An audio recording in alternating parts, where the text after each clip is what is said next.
All right. After a 1 week unplanned hiatus, we are back. Under the Dome is back.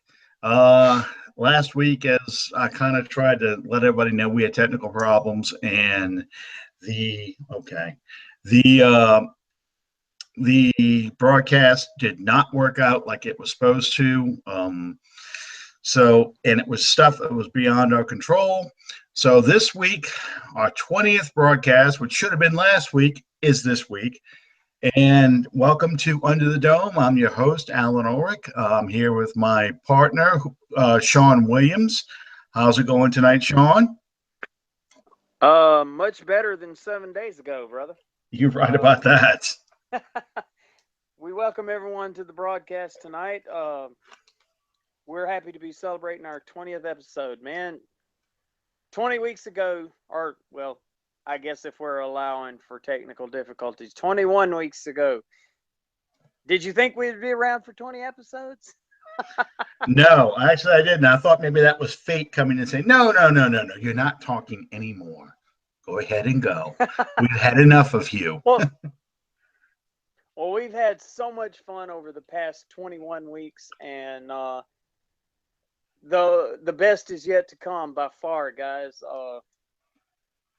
And if I may, I know a secret, but I'm not going to tell yet. Not just yet. It's not time to divulge what Santa may be bringing for the fans of the Under the Dome podcast. You're describing my entire dating life. Teases. Anyway, we didn't get to talk about. Anyway, we didn't get to talk about the good game 2 weeks ago, the Rams. We're gonna have to talk about the ugly game, the Lions. But first, let's thank our sponsors.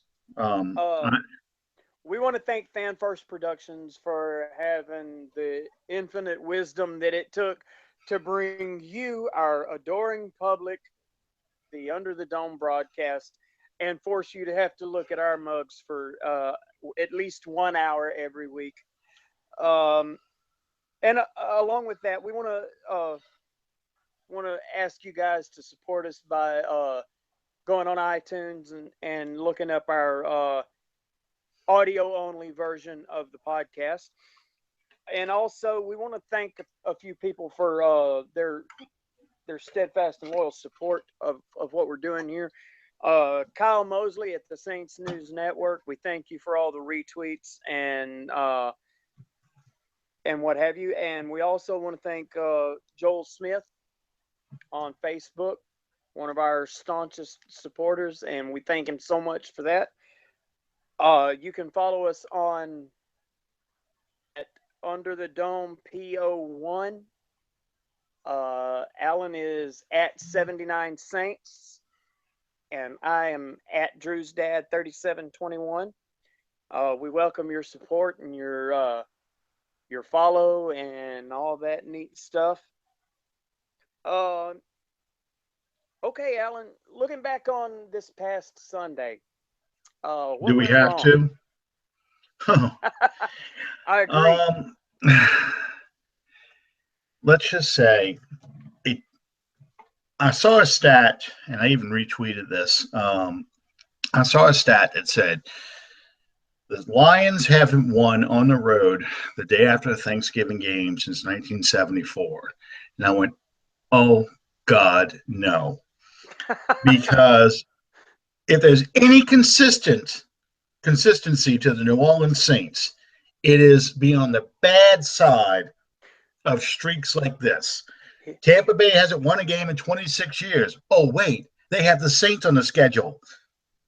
They win in 1977.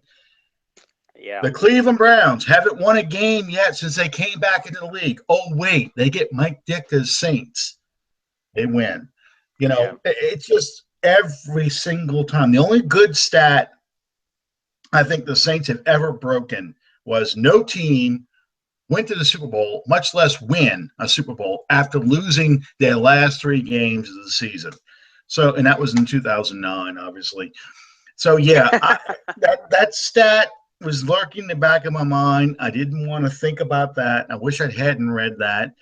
And then on the third possession of the game, we haven't had a bad snap all year. Snap goes through Drew Brees' hand, and instead of it being 3rd and 1, it becomes 3rd and 11 or 4th and 11, something like that. I called it intentional grounding because Brees threw the ball away. And it just kind of unraveled from there. I don't know how to put my finger on it. I've watched games like this, not just professional, high school games. I watched high school basketball games, and it seems like, it's one of those games where you can't buy a basket, and you seem to turn the ball over a lot, and nothing works. And it seems like the more you press and the harder you push to try and make something happen, it just doesn't happen. It doesn't work. So yeah, John Pinto's always after us about the movie references. I go back to The Replacements with Keanu Reeves. This is the whole quicksand scenario that he was talking about in that movie. It seems like the harder you fight to try to breathe, the worse it goes. I look at it along those same terms, obviously, but maybe in a different vein, in terms of this is the other side of the coin. It has to score 40 plus points a game to stand a chance to be competitive in the game. It's a lot to ask of any quarterback in this league to have to perform week in, week out at that sort of rate. And sooner or later, the odds say that quarterback is going to have a bad day at the office. That quarterback is not going to perform up to capability, or by the other side, looking at it from the other side of the coin, you're going to come up against a team that was sitting there waiting in the wings, waiting on you, and they were prepared for you. And that being the case, you're not going to be able to do anything to them. Well, be able to do anything against them. The thing about the game is the defense actually, for what was going on, played well enough to keep us in the game. I mean, they made Detroit settle for 5 field goals. And if you told me that our defense could make a team settle for 5 field goals at home, I would take that any day of the week, because you assume that the offense can do enough, both running and passing, given what we've seen over the past few weeks. Yeah. Can do enough to win that kind of game. That is a 19-24, 19-27 kind of ball game that the Saints should win. And, that's a lot better than a shootout. You weren't really having a shootout. And to me, the two things happened. Number one, we got whipped on the offensive line. I mean, they dominated. Absolutely. Detroit's defense dominated our offensive line. And I don't care which play, except for maybe Zach Strief, almost everybody else on the offensive line had given up at least one pressure or hurried one of Brees' throws. And they certainly did not allow us to run the football. I know a lot of fans are like, man, run the ball. It sounds like the guy from Alabama. Run the ball. We couldn't run the ball because, first off, Ingram's running 1 foot. I remember during the game, I text you and asked you, is it just me? And you said, no. The next time they come to the line of scrimmage, look at how they're stacking the box against that. Right. And then once the ball snapped, look at where the white shirts are. The white shirts were resetting the line of scrimmage in the backfield. It wasn't like there was these humongous holes that we could get through the second and third level. And as a result, not only are they stuffing the run, they're playing the run on the way to Drew. So Drew is not getting a clean pocket. He's not getting great passing lanes to throw through. How many balls did he get batted down in that game? 2, 3? At least. Yeah. So he is not getting the kinds of looks he was getting in the Rams game 2 weeks ago, where he could stand in the pocket and make a read and make the throw. Okay. That didn't happen enough times in this game. And to me, the game was really decided early in the fourth quarter. And I think you're going to know what play I'm talking about. It's 3rd and long,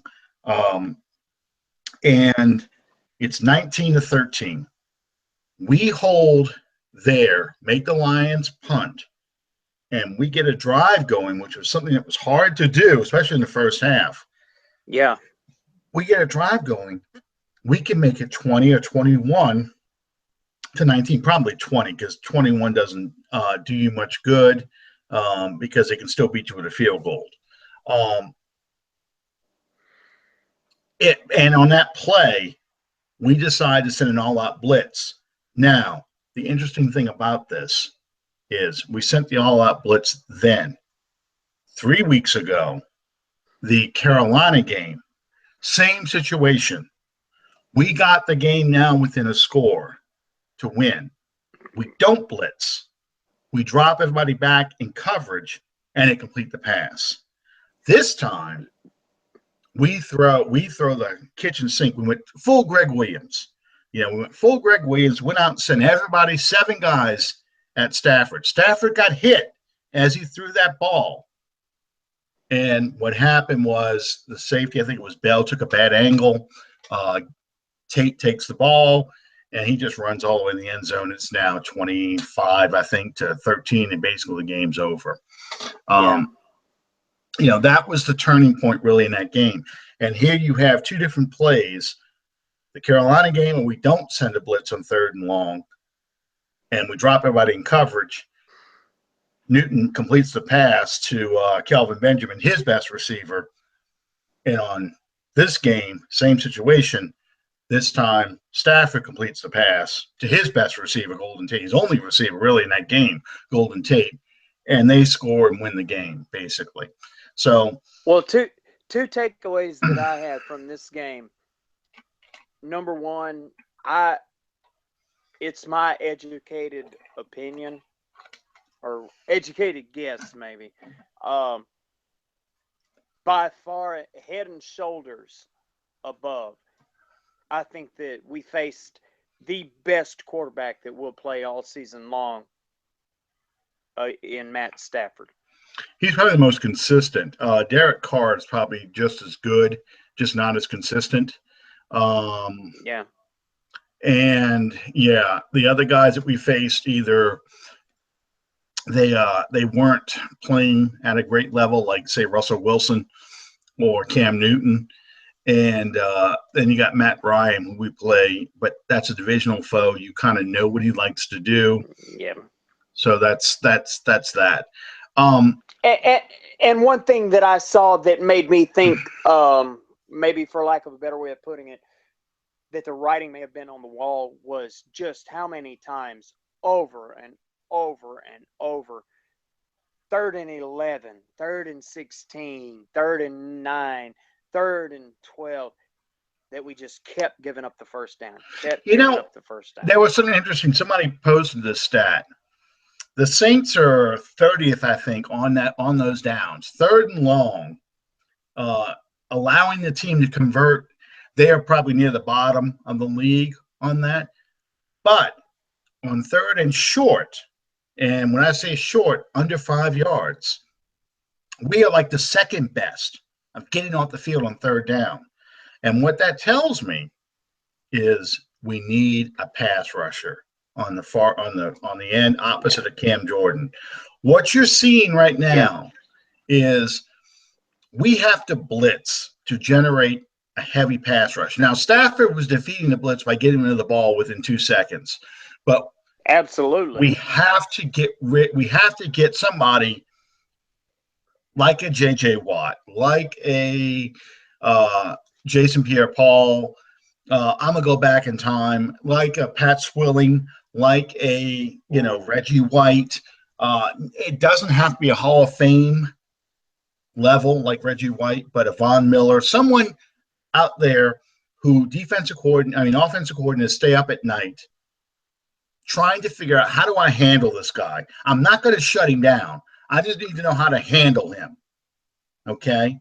What do I Sure. have to do to keep him from making plays?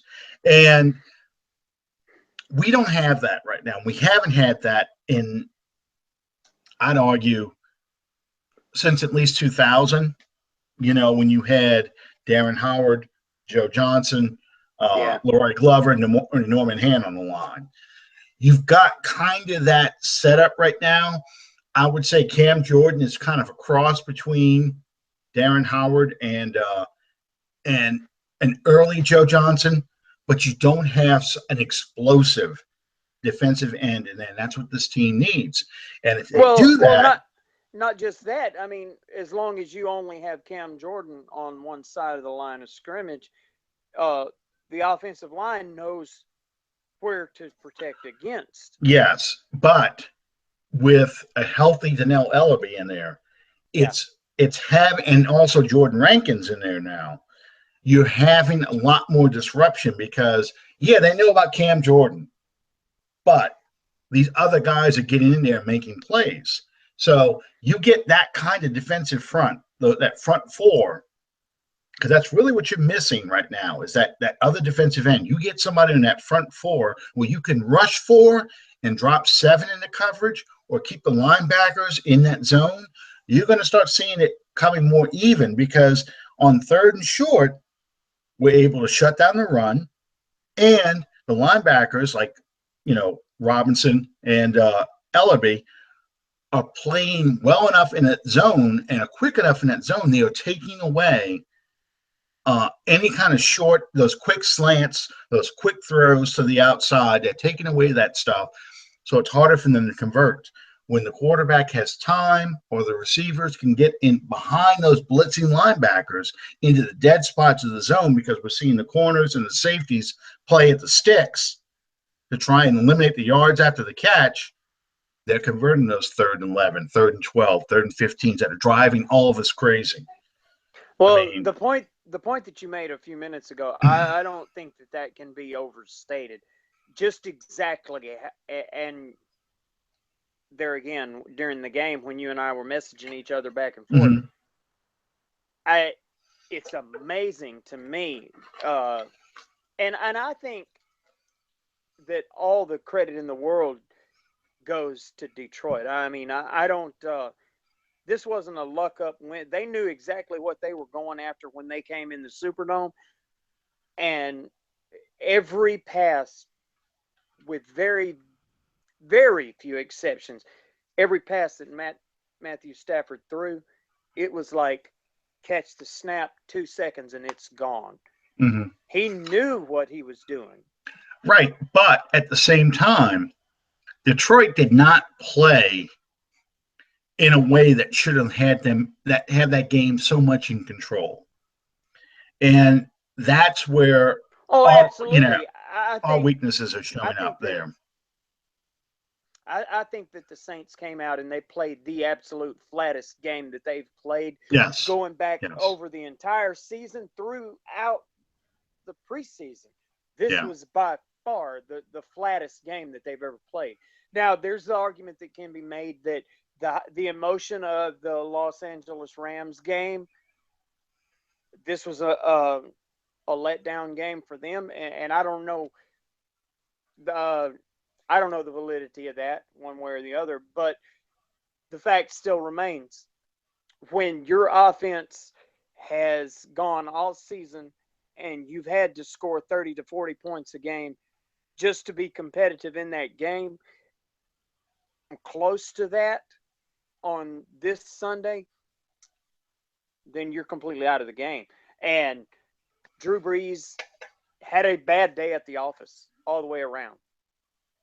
The whole offense did. I mean, Fleener dropped a touchdown pass right before halftime. It was a beautiful pass. Yeah, it was a little behind him, but he still should have caught that right before halftime. That would have been a big deal. Sterling Moore drops an easy pick 6. I mean, that ball was high. It flipped up in the air, and I know he missed it because he took a look to see if anybody was in front of him, and nobody was. That's an easy pick six. There was a couple other interceptions that were just missed, just bad luck. It's not happening. Mark Ingram, I talked about this play, I think, on the New Orleans Saints Facebook group. Mark Ingram gets a screen pass. Now, the Lions, in one of the rare times, blitz. The linebacker falls down. He's laying on the ground, and it's a middle screen. They've got two linemen. I think it's Unger and it might be Evans leading the way, and it's about 20 yards of green space. And maybe a safety in a corner are going to be facing offensive linemen coming downfield at him. Ingram catches the ball. The linebacker laying on the ground rolls over and swipes at Ingram's feet and trips him up. Yeah. And it ends up being a no gain. It was just that when kind of things game. are happening. Yeah, when things are happening good, that guy is flailing at air, and Ingram kind of leaps over him and keeps going. And he's probably running all the way to the end zone like he did against the Rams, basically untouched. It's you just start looking at different plays, going, okay, that was a missed opportunity. That was a missed opportunity. That's a missed opportunity. Almost on every down, a bomb to Brandon Cooks, and it's just a little underthrown. Brandon Cooks is double coverage, but you know what? Breeze throws that normally. That ball hits Cooks in stride. We got another 80-yard touchdown there. Easy. Now, some people say, well, and I've been reading Nick Underhill's tweets. People have been saying because of what Cooks said or allegedly said after the Rams game. Rams game, thank you. I was kind of stuck there. The Rams game where he was like, hey, I wasn't getting targeted, I'm a little frustrated, and all these other things. Then you have the stupid garbage splash report come out from our favorite NFL outsider who thinks he's an insider, Ian. I have no idea what I'm talking about, Rappaport, so I'm going to throw shit on the wall and see if it sticks. Hey, I mean, there's no other way to put it. I'm sorry. I'm just going to lay it out. That's exactly what he did. And you have that story. Have we taken our blood pressure medicine today? Oh, it just, when I saw that in the morning, I'm like, oh, here we go again. Here we go. And it's just, it was one of those.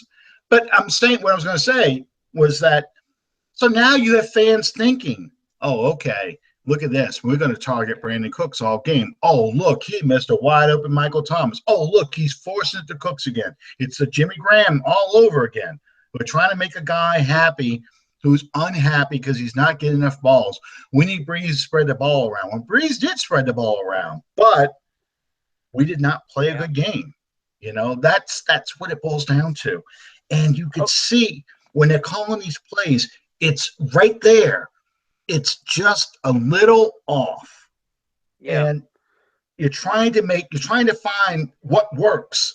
Okay. So you can get a drive going. Because if you ever notice when you watch the Saints, it seems like once you get that first down or that second first down, like, okay, here we go. Now we're rolling. And it's just like, boom, boom. I can't tell you how many times I've told people, look, the first drive, the second drive, the third drive, those are scripted plays. Don't pay any attention to that. If we score something out of it, excellent. If we don't read in that much into it. The third, the fourth, the fifth drives of the game, that's what you're going to see whenever they start making their adjustments to what the other team is doing. Don't ever come out and in the first 5 minutes of the game say, well, it's over with. And I just sat there Sunday and I was going like, well, oh crap, maybe the next one, and then maybe the next one, and then well, let me ask you, Alan, do you think that Sunday was more an indication of exactly where this team is? No. Or no. Is it just a bad day at the office? Bad day at the office. This is not, how do I put this? The team is not ready yet for a playoff run. Even if they ran the table, it really would have had to been the perfect storm of playoff opponents for them to get to actually win a playoff game in advance. So that's if they would have finished at 10-6. That would have been my attitude regardless. They are missing that defensive end. They are missing Armstead being can't finish in a game is an issue right now. I mean, when you have Armstead out, that means Pete slides over, and Pete is doing an adequate job at left tackle. He's not outstanding, but he's not really hurting you. He's not a turnstile. He's playing well enough to keep Drew Brees clean. So you still need our best five when Armstead is playing, and you have Pete inside at guard. You have Unger, Evans, and Streif. You lost Josh Hill. That eliminates a lot of what you can try and do because he's a blocking H-back kind of guy. A lot of people I've been reading, a lot of people wondering where the hell John Kuhn is all the time. How come he's not getting the ball in these 3rd and 1s and stuff like that, like we used to do with Jed Collins and what the Packers used to do with him? Well, because we've lost two-man and because Hill has been in and out of the lineup with injuries, you're seeing Kuhn come in and play an H-back kind of role where we look like we're lining up in a power I formation, and then all of a sudden you'll see people split out. I saw Kuhn split out outside the numbers a couple of times. I saw Kuhn go down to the inside to block as a second tight end. I've seen him use. He actually caught a 3rd down conversion pass. Yep. Yeah, he was the outlet receiver on that. He was the 3rd or 4th option, I think. But I mean, you're seeing Kuhn being used in different ways to try and make them less predictable. And with Hill being out now with a broken leg, which has become the injury of 2016, everybody keeps breaking their legs. Fractured fibula. Yeah. Because you're seeing that. Yeah. The Greenbrier made those bones soft. Don't you know that? They wouldn't be practicing the Greenbrier. Those bones, the Louisiana heat and humidity would really have made those bones a lot tougher. Screw calcium. Heat and humidity, it doesn't. Right. But anyway, so you're seeing Kuhn being used in different ways, and as a result, people are like, where the hell is he? How come he's not getting the ball on 3rd and 1? Well, they need him for blocking right now. So, and especially with that's right. With Pete sliding over to left tackle, and you have Clemente, who was the walking holding penalty last week. You now have Kuhn having to come in there and pick up the blitz. You have Kuhn having to come in there and block instead of getting the ball. Because if you try and do that quick hitter with the fullback, the defensive lineman is there for the handoff. It's not going to be a first down. So it's sorry, I had to scratch Kellerman's name off the list of potential. Oh, Keller. Actually, I like Keller. If the choice between Lolito and Clemente, so you might as well scratch Lolito off now too. Yeah, well, Clemente, I would take him over Lolito because Lolito is just, he's straight out of the Darryl Terrell and the Spencer Falau and some of the god-awful offensive linemen that we've had over the years. And look, guys, I don't know how to put it any simpler. When you sit and you watch these games and you listen to these commentators and these talking heads and these educated tweeters, temper your expectations. Make your judgments based on people who know. Don't base it on guys that pretend that they know what's going on. I would put before you the example of my esteemed colleague from River Ridge there, Mr. Ulrich. God, people are firebomb my house now. Molotov cocktail through a Christmas tree. Perfect. Go ahead. Exactly how wide is that electric fence in front of your house? I would tell you guys, temper your expectations. Don't jump on these bandwagons of people that jump to immediate conclusions 5 minutes after a game or 5 minutes after a play and tell you what to think. Trust people that you can trust. And as far as that goes, um, I also would like to say this. Um, we we don't claim to be like the most knowledgeable people in the world, but we have Alan and I have spent a lifetime following this team, following these players, following these these coaches, and what have you. You can trust us. There's not anything in it for us one way or the other. We're not going to lie to you. We're not going to BS you. What we tell you is what we see. We make nothing. Uh, we don't benefit one way or the other from steering you guys wrong. There's absolutely no ulterior motive involved in what we tell you. We tell you what we see, what we expect, because we're fans just like you guys are. Oh yeah, absolutely. Well, that's why I get so passionate about things. I mean, um, the big thing that I get frustrated with, I guess, right now is the lack of a long term vision of what the Saints are trying to do. Sure. I keep telling people, I said, look, one of the things about this team, I like this team, okay? And it's not just because they're Saints players. I like the guys they've got on this team. I think Absolutely. they've gotten rid of the guys who are idiots on and off the field. I mean, you don't have a Brandon Browner. I mean, really think about it. When flags come out now, people aren't saying, oh, like bro got two flags this past week. Nobody's saying that effing bro. There he goes again. No, what they're saying now is, oh, that's a BS call. That's a horrible call. And you Yeah. even hear announcers saying the same thing.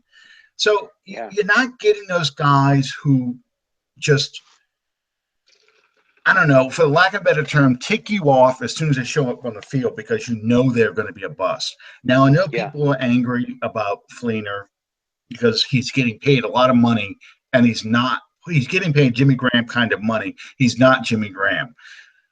He's not terrible, but he's not Jimmy Graham. And you're getting paid like that. So that bothers people.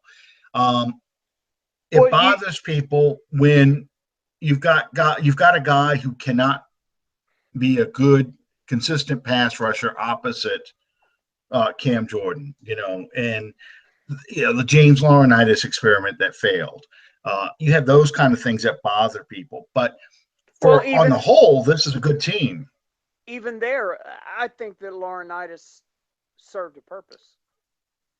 Uh, I believe that he met an expectation because he brought a veteran leadership that put your Robertson, that put your Ellerby, that put these guys in a position where they could pick it up and move on to the next step with it. And I don't think that you had that without Laurinaitis. Well, I, it I definitely could be was. wrong in that assumption. No. I mean, he was brought in the same reason why a guy like Darren Sharper was brought in a few years ago. You bring him in to be a veteran and a voice in the locker room that tells players, younger players, hey, look for this. Hey, watch this. Hey, Roman alert, alert. Yeah. Roman Rom, Harper. Roman You Harper. know, Roman Harper's not even really on the field except for maybe special teams, which is pretty much what I expected out of him. But, you know, he was brought in to be that voice. They just thought they could squeeze a year out of him, and they really weren't able to. He was really done. I mean, he's been done for the past couple of years. Uh, the pleasant expectation or the pleasant surprise, I'm sorry, the pleasant surprise that we got was that Craig Robinson could play middle and outside linebacker and do it very well. Yeah. The disappointment, the bigger disappointment, is the mess that you've got with Stephon Anthony. That's what I was trying to say. Because they thought Anthony needed a Laurinaitis to help him advance and get along. You know who gave up that first touchdown for the Lions? Who was in coverage? Anthony. Yep. He blew the coverage. I, He's s- not I, progressing s- like you want. I saw that Sunday and I thought, whoa, Allen's going to get him Tuesday. Well, actually, somebody had to point that out to me because I was watching something else. When you were talking earlier about how to learn the game better, the television camera follows the ball. Yeah. You kind of have to train yourself when you're watching a football game. Don't follow the ball. Look at what the offense looks like. Look at what the defense looks like. And if you want to think like Sean Payton, look for your matchup. Okay. Who's playing off? Who's playing close? Where's Cooks? Where are your weapons? And you look and you see, okay, Cooks is in the slot, and look, they walk the linebacker out. Oh my God, there we go. There's a matchup. Cooks on a linebacker. It may not go to Cooks, but that's what you start looking for. You start looking for that matchup. Okay, where's the safety? Is the safety playing dead center, or is he shifting? Is he kind of drifting over to one side or another? If he's drifting towards one side or the other, and you see him on the other side of the hash marks or at the hash marks, you've got to play on the other side of the field. You can see that because that safety is in a lousy position. If he's at the hash marks or inside the hash marks, outside the hash marks, right, facing numbers, you've got to play on that side because that tells you that you've got either cover two or you've got a double coverage situation on one side. That's the kind of things you have to start looking at. Then you can kind of anticipate where Drew's going to go with this ball because he's going to see that too. And that helps you understand the game. It helps you understand what went wrong, what went right on a play.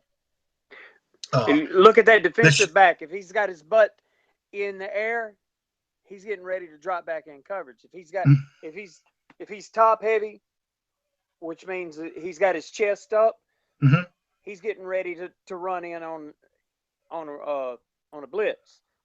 Yep. And look where the linebackers are playing. If you see, okay, I'm going to use my fingers here. Okay, you've got four defensive linemen. Okay, you've got gaps between your fingers. Okay, all right. These are your ends. These are your tackles. If you see the linebackers sitting in these spots, that's a 7-man front. That means that's a run-heavy defense right there. They are geared up. You've got what you call 7 men in a box. Okay. If you've got your linebackers shifting this way or that way, that's more of a pass-oriented defense. All Sunday, you saw the linebackers in the gaps. So you can see now they are filling every hole where a running back could possibly go to. Now, if he can get outside, which Ingram did one time, where Streif took out this guy and he got to the outside, Ingram got some nice yardage out of that. But that's the kind of things you need to look for and stuff like that. I mean, it's not always that obvious, but those are the kind of clues that you start to see, and it helps you understand the game a little bit better, and you can see why things went right and why things went wrong. 2 weeks ago against the Rams, I actually missed the play where the Saints forced a fumble on Jared Goff, and they got the ball like deep in the Rams territory. So my kids are yelling at me, "Come see the replay! Come see the replay!" So I sit down, I start to watch the replay and go, "Holy crap! Rankins just destroyed his guy, or Rankins made the play." I didn't even know Rankins forced a fumble. But you could see when Rankins fired off that ball, that offensive lineman is like this the whole way. He's beaten. He's on his heels. He can't do a thing. So, I mean, that's the kind of stuff you start looking at, So, Alan, let me ask you this. We have a suddenly surging throbbing. Oh, God, it sounds like a Oh, that's a whole different podcast Bad, altogether. bad, yeah, bad romance novel. Um, Uh, we have a suddenly relevant Tampa Bay, excuse me, suddenly relevant slash tied for first place Tampa Bay Buccaneers squad coming in, or excuse me, we're going to visit on Sunday at I think this Raymond is, James. if I remember right, I could be totally wrong, but somebody's going to fact check me on this. I think this is the first time Tampa Bay has been in first place since 2007, maybe Oh wow. 2008. Yeah. When people bitching about the Saints having three consecutive, 3 seasons where they haven't had been over 500 since, or have a winning record since 2014, January of 2014, the last playoff game. Uh, look at Tampa Bay. They've gone through four head coaches, I think, in that time. Well, Yeah, I'll Matt just checked it. Matt just checked me. 2007. Thank you, Matt. Um, but anyway, we need to get that man a job. that man needs to be studying for his finals. He's got finals this week. Okay, both my Well, kids do. So I'll give you a passing grade for that, Matt. I don't know what yeah, kind of weight that'll hold with I don't your think ULL people, but Tampa Bay football history is on the biology final, but I could be wrong. Anyway, well, uh, their biology is looking real good in the NFC South yeah. here lately. Well, yeah, and here's the thing. I heard the statistic tonight. Tampa Bay over the past 8 games is plus 12 in the giveaway takeaway ratio, and the Saints over the same time period are now -2. And if you want to know the real difference between winning and losing the NFL, and I've said this, I said this in the very first podcast we ever did. Don't pay attention to any other statistic but giveaway takeaway. Yeah. If you look at the games we won, we were on the plus side of the giveaway takeaway ratio. The games that we lost like the Kansas City game, we turned the ball over. Absolutely. Detroit, That's we turned exactly the ball the over 3 times. that's the exact example that I was thinking of in my mind was the Yeah, Kansas City game. yeah. I mean, we should have won that game against Kansas City, and we turned the ball over. If you want to count, and I am, but if you count the special teams mistakes where we have block kicks, return for Yeah. points, i.e., the Giants, Carolina, Denver, that's essentially a turnover because it's a swap of points. We lost Yep. points that we could have got, and they got them. It's a swing in points. Again, takeaway giveaway ratio. That's it. So we have to, and this has been, if you want to understand why we make the moves we make in free agency, why we draft the players we draft in the NFL draft, we are looking for players who are going to take away the football. That's what Von Bell was known for. That's what Jerry Bird was known for. That's what Peyton wants to see, because the more possessions you can steal for his offense, the better we're going to do. Yeah. And we run a high risk offense anyway, and when it's working well, it's incredibly fun to watch. When it's Yes. not working, it's very frustrating. And It's Detroit. yeah, it's a Detroit game. It's the Rams game from 2008. It's the Philadelphia game later that same season. It's the Washington game and the Philadelphia game from 2015. Yeah. That's all games where we don't take care of the football and we don't look very good, and that's the key to stopping Tampa, because Tampa is not. Do not make any mistake about this. Tampa is not a super talented team. Okay, No. they're not even a superior coach team compared to the Saints or most any other team in the league. But what they're doing is they're getting the turnovers and converting them into points, and that's what gets you to win. You And that capitalize on. There's a lot to be said at this level for capitalizing on other people's mistakes. right, exactly, and And that's how and that's Tampa's been just winning. that's just something that we're not doing. It's not that we're not doing it, it's just we're not generating enough of their mistakes to capitalize on them, if that makes any sense. Look, yes, look at Carolina, for example. Okay. Carolina 7-8-1 in 2014. Okay. 2015, I think they were like plus 20 on the Yeah, turnover, giveaway, takeaway ratio. They end something up being like that. 15-1. Yeah. They end up being 15-1. You don't get to be 15-1 unless you are really, really good in the giveaway, takeaway ratio. Okay. Oh, absolutely. This year, they're nowhere near as good in giveaway takeaway ratio. What's their record? 4-8. They haven't had that dramatic of a roster change in those 3 years to sit there and say, yes, I know Josh Norman's not there anymore, but to sit there and say you are that bad or that good year to year, to have that wild swing in your team's fortunes. I mean, you have 2 losing seasons couched by a Super Bowl appearance, essentially. That's what you're going to get this year. Yeah. And that's the difference between winning and losing when you have such parity in the NFL. You know, And make no that's mistake about it, I do believe, and of course, there's no real way to prove me right or wrong one way or the other on this, but right now there is more parity in the NFL than there has ever been at any time before in oh, history. absolutely, absolutely. Just look at the teams that are still alive for the playoffs. What are they? They are 7-5 and 5-7. That's a 2-game swing. Yeah. That's the difference in the league right now. You have one team that's 10-1, okay, 11-1. Which All shall right. which shall remain nameless. Yeah, because I don't want to have to wash my mouth out. I was talking about that team. But but really, I mean, they are not turning the ball over.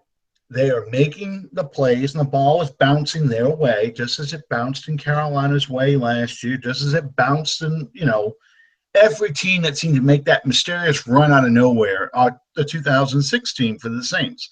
Even the 2009 team, I think we had like 9 defensive touchdowns that year. Yeah. You Yeah. you the ball's bouncing your way. You're not playing games where you have to, you're not seeing the guys having to press to make plays. They're not in shootouts. They're controlling the game from the get-go. They're getting the turnovers. They're getting the penalties. I mean, Minnesota should have beat them Thursday night. And what happened? They get a non-call, which, okay, whatever. The guy hit his helmet, but they get that non-call, which eliminated, which resulted in the 2-point conversion not being any good, and they get out there with a win. That's the kind of things that happen to you in that Yeah. one magical season where things just way. So yeah, you've got a ton of parity in this game right now. Are you okay over there? Yeah. I'm just getting old, man. I've been Okay. dealing with I've been dealing for a week with strep throat. You guys bear with me. I should have I'm brought my little. I have sat here for 3 days just absolutely Waiting for this wrecked, podcast to start. worrying about whether I was going to get my voice back enough to do the show tonight. Well, but I'm well, glad I did, because I'm glad you don't sound that bad. there's You nothing, know, no group that I'd rather hang with on Tuesday nights than oh, you good guys. deal, good deal. Well, you got me kind of fired up here, so I've been talking most of the game, most of the show. It's by So design, yeah. brother. Oh, good. Well, the big thing is, in this game coming up, we have to do the little things. We can't. First off, we have to play well on offense. We have Yeah. to run the ball effectively and get success early, so we stick with it. We have to take care of the football. We cannot let Tampa get those turnovers. We cannot fall behind the turnover giveaway takeaway ratio. You cannot have that. Yeah.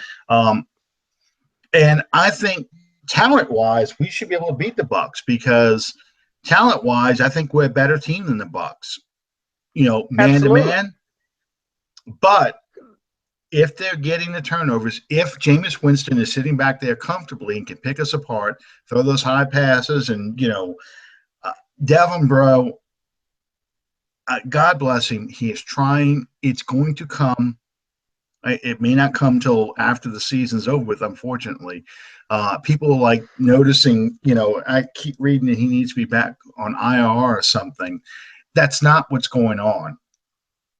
What's going on is just his body has to get back into that NFL explosive playing condition that you get during training camp. And Let me explain something to you, and I feel like I can speak on this because my experience.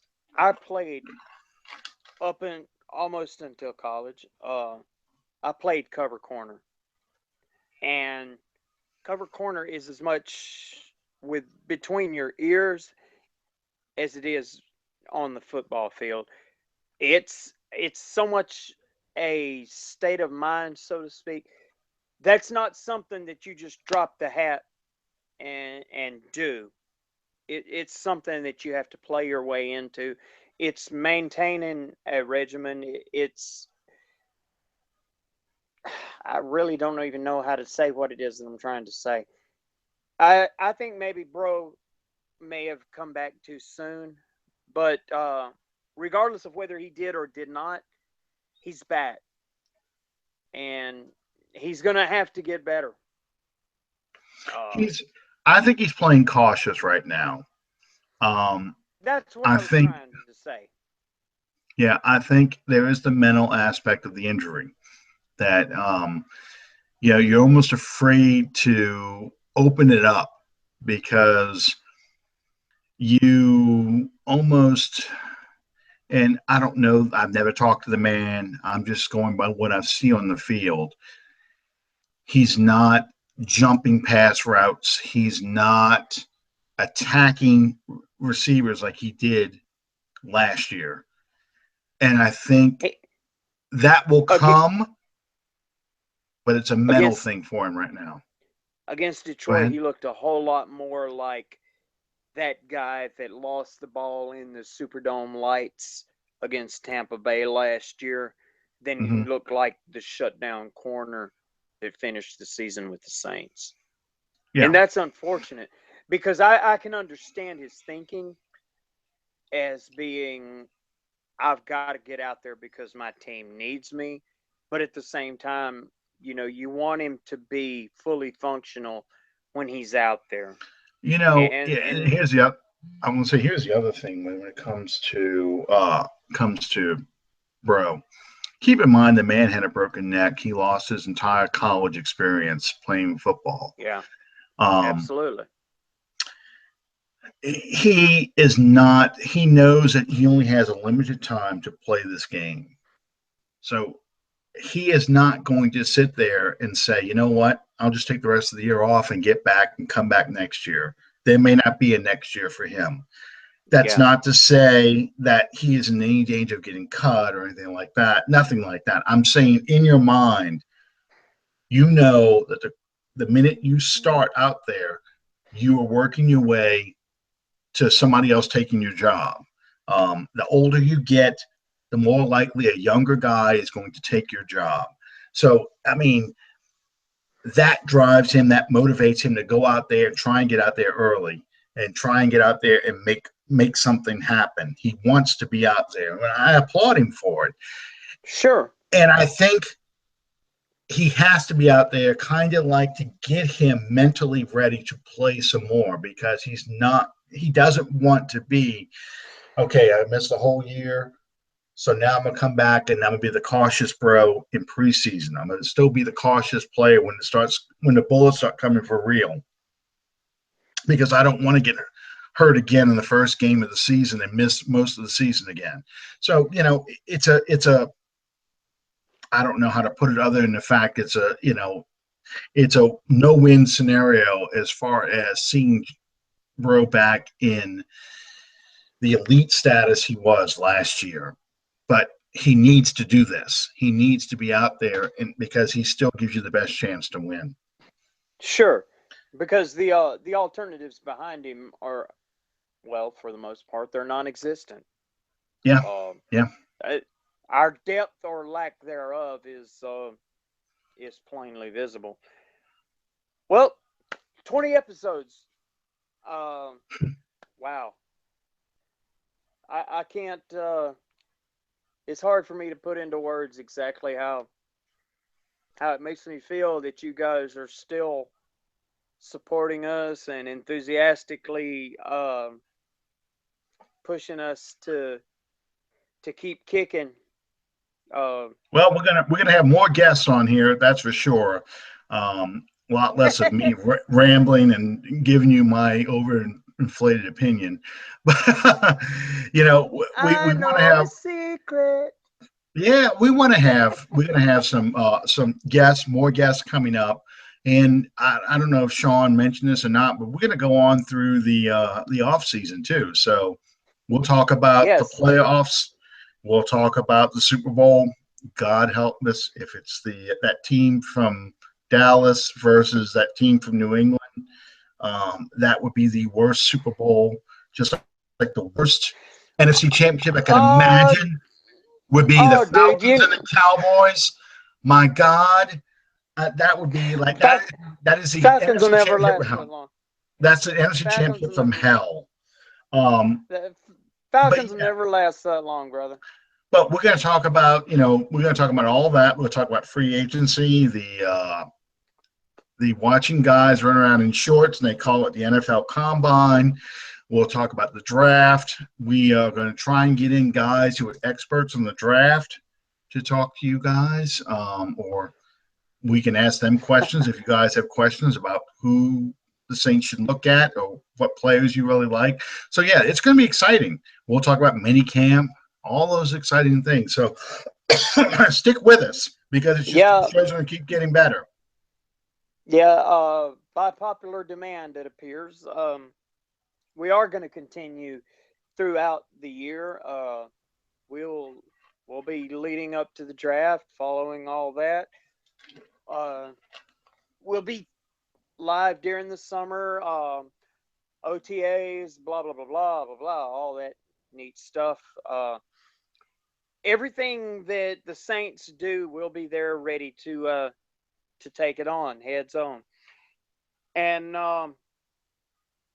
I would be remiss without thanking you guys from the bottom of my black heart. Uh,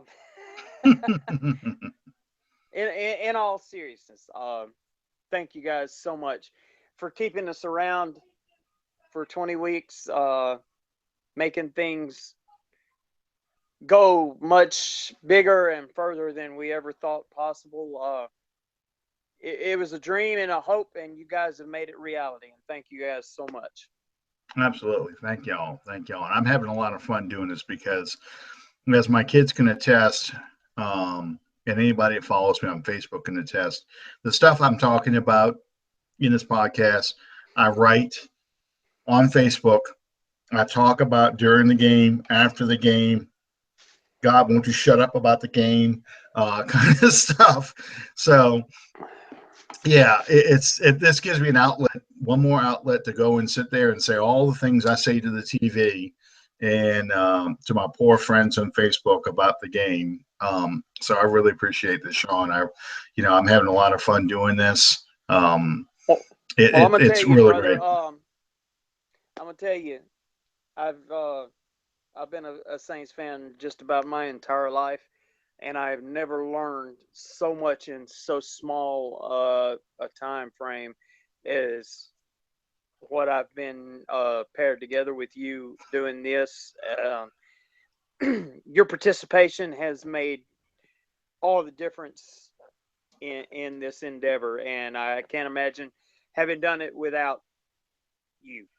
Thank you. Thank you. I mean, credit all to NFL Films. Believe me, I watch. They don't have those shows too much anymore, but I watched a lot of film breakdown on ESPN and NFL Films way back when those things weren't that common.